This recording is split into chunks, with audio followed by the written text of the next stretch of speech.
Welcome to This Explainer. Today we're tackling one of the most infamous, heavily debated criminal investigations of our modern era. We're going to take a really close look at the latest developments in the Jeffrey Epstein case. And hey, our primary goal here, it's clarity. We are going to separate verified, documented facts from that absolute whirlwind of internet speculation that just seems to follow this story everywhere it goes. It's a complex narrative, right? It's filled with legal intricacies, systemic questions, and honestly, a whole lot of noise. But today, we're just looking at the evidence. Section 1. A sudden new twist. Breaking news. So to understand exactly why this case is trending all over again, we've got to look at what just happened on July 22nd. Right as public attention was drifting back to the broader Epstein case, French authorities confirmed that a man named Daniel Siad was found dead at his residence near Paris. Now, Daniel Siad wasn't exactly a household name, right? He wasn't a global celebrity. He was a French model scout who had been under investigation in France over alleged links to Epstein's network. Specifically, he was facing some very serious allegations involving rape and human trafficking. Now, it is absolutely crucial to note here that he firmly denied any wrongdoing, and those investigations hadn't actually resulted in any criminal conviction. The legal proceedings were entirely ongoing right up until his sudden death. But man, within minutes of this news breaking, alerts were spreading like wildfire across major outlets: CNN, the New York Times, The Guardian, you name it. Okay, let's dive into this, because here is exactly where the timeline splits between reality and the internet. The verified fact, coming straight from French prosecutors who have ordered an autopsy, is that no official cause of death has been announced. They've opened an investigation, sure, but at this stage, authorities simply have not concluded what caused his death. On the flip side of that equation, though, social media completely exploded. Literally within hours, users were claiming they already knew exactly what happened. They were connecting entirely unrelated events, racking up millions of views on completely unverified videos. But listen, professional investigations, they do not work on internet time. An allegation is not proof, and frankly, anyone claiming to know exactly what happened right now is simply speculating. Section 2. Jeffrey Epstein's rise, building an empire. You know, long before the private islands and the endless international headlines, Jeffrey Epstein was just an unknown guy with some truly extraordinary ambitions. Born in Brooklyn back in 1953, he definitely wasn't born into extreme wealth. In fact, he actually dropped out of college, but somehow he managed to land a job teaching math and physics at a very prestigious private school in Manhattan. He didn't stick around there for long, though. He left teaching for Wall Street, a world that, let's be honest, heavily rewards confidence and the sheer ability to convince others that you belong there.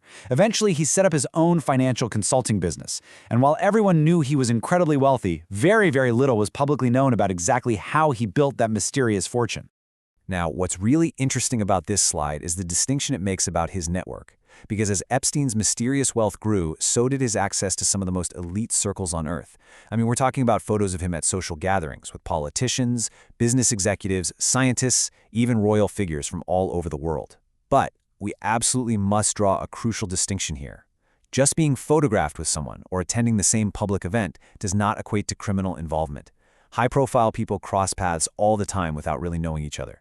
That being said, this vast, incredibly intimidating web of powerful connections is exactly why the later investigations into his actual hidden crimes became so immensely complicated. It's also why the public is still so suspicious of anyone who is even in his orbit. Section 3. The controversial deal, the 2007 plea agreement. Let's move to the timeline and see how this builds. Back in the early 2000s, local police in Palm Beach spent months gathering some really substantial evidence from young victims and witnesses. They recommended serious charges, but instead of a major federal trial, 2007 brought a highly controversial plea agreement. Now, most people assume the story just ended right there, but investigative journalists kept digging, and they kept the pressure on for over a decade. That persistence eventually led to a massive shift in 2019 when Epstein was finally arrested on federal sex trafficking charges in New York. The whole world was watching, getting ready for a massive trial. But then, on August 10, 2019, he was found unresponsive in his jail cell. Authorities officially ruled his death a suicide. A conclusion that, as you probably know, immediately sparked a total firestorm of public debate and conspiracy theories that are still going strong today. Let's take a closer look at that 2007 and 2008 agreement to really understand why it shocked America and fueled so much ongoing outrage. So instead of facing numerous potential federal charges, Epstein pleaded guilty in Florida state court to just 2 prostitution-related offenses involving minors. The specifics were just astonishing to a lot of observers.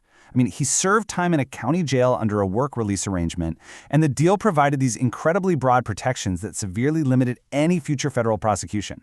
Supporters at the time argued, well, it resolved the case under the circumstances, but critics, and especially the surviving victims, felt it was just unusually lenient. That outcome left so many victims feeling utterly unheard and devastated, and frankly, that is exactly why advocacy groups and reporters absolutely refused to let the story die. Section 4. The Epstein Files. Decoding the Documents.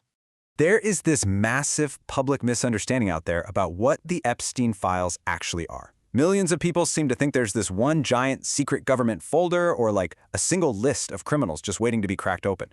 But guys, that is a myth. So the crucial point is that the Epstein Files is really just a colloquial phrase. It refers to a vast collection of standard court records that have been released piecemeal over many, many years by courts, through civil lawsuits, and by different government agencies.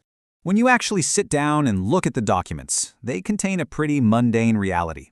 We're talking about thousands of pages of depositions, flight logs, standard everyday emails, legal filings, and witness testimonies. And here is where the public so often gets it wrong. Being mentioned in a court document does not automatically mean someone committed a crime. Think about any major investigation, right? You've got pilots, lawyers, everyday employees, friends, journalists, investigators, and of course, the victims themselves. All of them are named in these files. Sometimes a person simply appears because a witness happened to mention their name in passing during a conversation. That's exactly why you can't just screenshot a random name from a 15-year-old deposition and declare it absolute proof of a crime. There is just a stark contrast between how justice works and how the internet works. Professional, official investigations, they require incredible patience. They rely on meticulous forensic examinations, careful evidence collection, verifying timelines, and properly contextualizing court findings. It's like a giant puzzle. On the other hand, social media algorithms heavily reward speed. They push instantaneous, completely unverified claims. They'll take old documents and present them as brand new breaking news, or push sensationalized videos that jump to wild conclusions before authorities have even finished an autopsy, which is exactly what we're seeing right now with the death of Daniel Siad. The internet demands immediate answers, but real, thorough investigations, they simply don't work that way.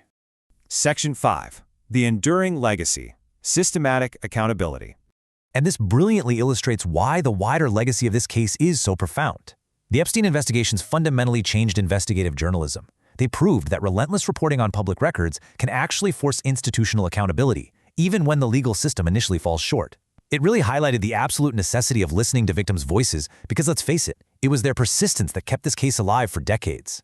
Most importantly, it forced societies globally to ask incredibly difficult questions about power, about influence, and about the very institutions that are designed to ensure no one is above the law. When those systems fail, public trust erodes, and that is exactly why every single new development in this story still commands the world's attention. I want to leave you with this final provocative thought. In a case surrounded by so much noise, sensationalism, and algorithmic speculation, it is so easy to get swept up in the loudest internet rumors. But as we continue to watch these ongoing investigations unfold, whether that's in France, the US, or anywhere else, I want you to remember this. The truth doesn't become more powerful just because it's louder. It becomes more powerful because it can be proven. So, ask yourself, when the next big headline drops, will you follow the loudest voice, or will you look for the actual evidence? Verified facts will always matter more than speculation. Thank you so much for joining me for this explainer, and remember to always look past the headlines.